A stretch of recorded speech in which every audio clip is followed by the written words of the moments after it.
So many people competing for so little space. Not townspeople, but refugees whose flocks once fed on grass, not on stony dirt like this. These are the forgotten Palestinians of the Arab diaspora. The Palestinians who were driven out of their homes when the State of Israel was created in 1948.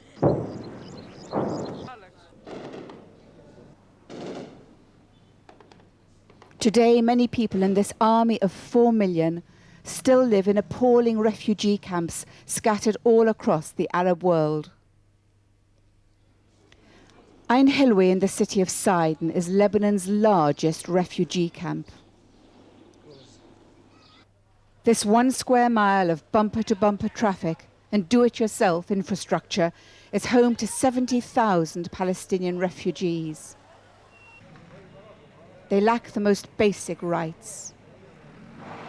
They're denied Lebanese citizenship, but also denied the right of return to their homeland.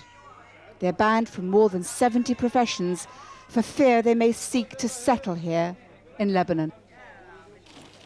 Turki is 77 years old. Widowed by war and without any benefits, she scratches a living the only way she can. My life in Palestine was wonderful. It wasn't like here, in the garbage. Isn't that right? If we collect garbage, we can eat. If we don't, we can't. We're forced to eat dirt. Dirt. Palestine was a golden land. It wasn't like this. Here, there's nothing but lorries, and the roads are all broken.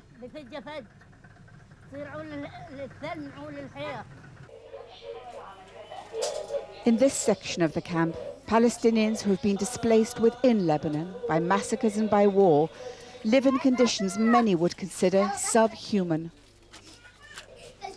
With no water supply from the Lebanese state, these poorest of the poor have to buy water, and even this isn't safe for drinking.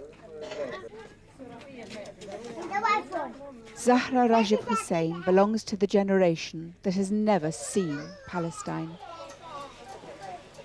She's lived all her 25 years in this filthy slum, fighting for survival.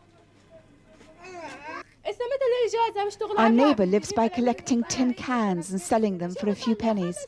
He earns just enough to eat, with nothing for tomorrow. If he's ill, they don't eat. My husband can't work. He's lost a leg. We wait until midnight to sleep because of the heat from the tin roofs. It's impossible to sleep before that. Almost 75 families live like this. Millions of delegations visit us here. They all make promises, but we see nothing. They promise to fix the sewage, the water and the pipes, and that's the end of it. The secret peace agreement reached in Oslo between PLO chairman Yasser Arafat and Israel's Shimon Peres left the thorny issue of the Palestinian diaspora unresolved. There are some differences, small differences. But they weren't small to the Palestinians of 48, whom no one wants. In Ain Helweh, Arafat saw his commanders tear down his posters to protest their exclusion from his Palestinian state. They packed their bags and moved into opposition. But now the neglected diaspora is at the heart of the peace process. And Arafat, keen to control the diaspora card, has mounted a comeback in Ain Helweh. After years of neglect of Lebanon, his Fatah movement is investing in schools, in infrastructure, but most conspicuously in fighters. All across Ain Helweh, armed Palestinians man checkpoints once again. Fatah offices have been reopened. And Munir Mukhtar, the man who led the revolt from Fatah, has been tempted back to the fold. It's a reminder for many Lebanese of the days when the PLO attacked Israel across the border of South Lebanon and ran a state within a state from its headquarters in West Beirut. It was a domineering and often violent reign that ended with the evacuation of PLO fighters after the Israeli invasion of 1982.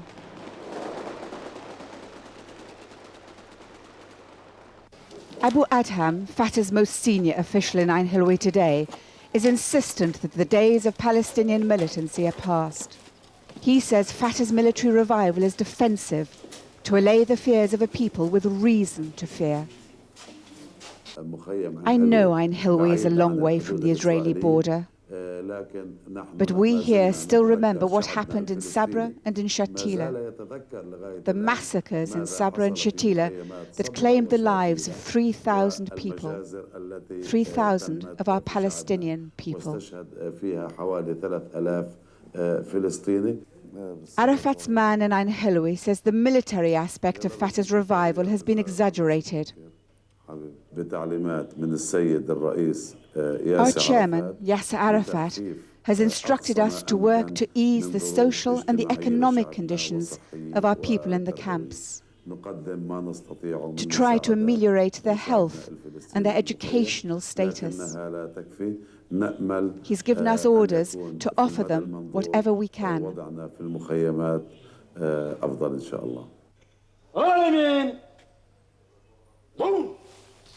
But it is nevertheless the military face of Fatah that dominates the camp, singing the same old songs it sang when the PLO was a fighting force in Lebanon.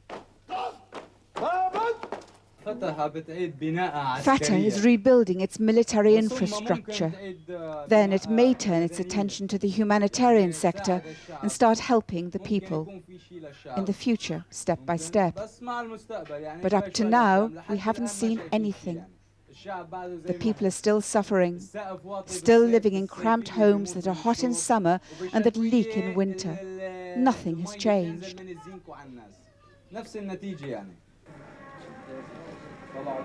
The anti-Arafat factions in Ain Helweh, grouped under the banner of Arafat's arch-rival, Syrian President Hafez al-Assad, say they are disturbed by the militarization of the camp. Even political independents like Ghazi Assadi say they fear the consequences.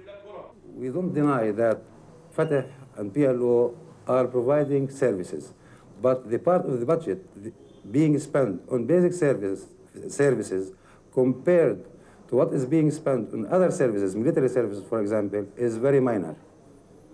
The presence of weapons and the sight of weapons in the streets of Ain Helweh camps makes the ordinary people feels nervous and worried. Today, this little corner of Palestine in Lebanon is under virtual siege by the Lebanese army. Lebanese troops enforce strict controls at both entrances to the camp, accusing it of sheltering criminals and adding to the pressures that many believe must one day explode, especially if the political deadlock over the refugees cannot be broken. It's a shame that some Lebanese officials point the finger at Ain Helweh every time there is a crime or a breach of security in Sidon. They want to give the camp a bad name in the eyes of the international community, to imply that we give refuge to terrorists and to outlaws. It would be more correct to wait for the courts to speak, for the security branch to find the real culprits. In June this year, 2 men armed with automatic rifles opened fire in Sidon's Justice Palace, killing 4 judges as they sat at the bench. The massacre was immediately blamed on Ain Helweh, although all these months later, the perpetrators are still being sought. These women and children are the latest victims of Lebanon's discomfort with its Palestinian population. Fatah's weapons were not lifted in their defense when their homes a few meters outside the camp's official boundaries were bulldozed a few weeks ago. Today they are squatting in the offices of the United Nations Agency for Palestinian Refugees, UNRWA. Namad Hamad and her 75-year-old neighbor, Abu Ibrahim, lost everything they owned when troops were sent in without any warning to demolish their shacks to make way for a highway. This immense scar was once home to several hundred Palestinians. The bulldozers were ruthless. The noise of the bulldozers woke me up at 5 o'clock in the morning. I've got a young daughter, and I took her to her grandmother's. When I came back 10 minutes later, our homes were gone. What remained was the wreckage of their lives. That, and troops armed with tear gas. We tried to get back to see what had happened to our homes. To stop us, they started firing canisters of tear gas. My neighbor was ill. He couldn't take it. He fainted and collapsed. His daughter fled into the orange groves.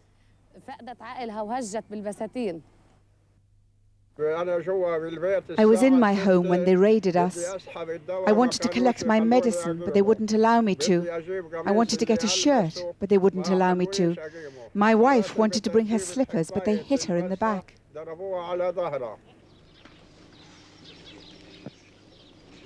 Palestinian civilians in Lebanon are well acquainted with tragedy.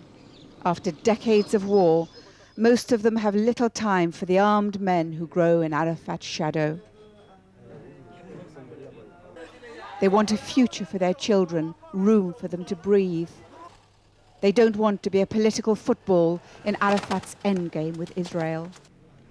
They know that fighters like these are more show than substance. But they also know that a show like this can be used against them by enemies who always have their finger on the trigger.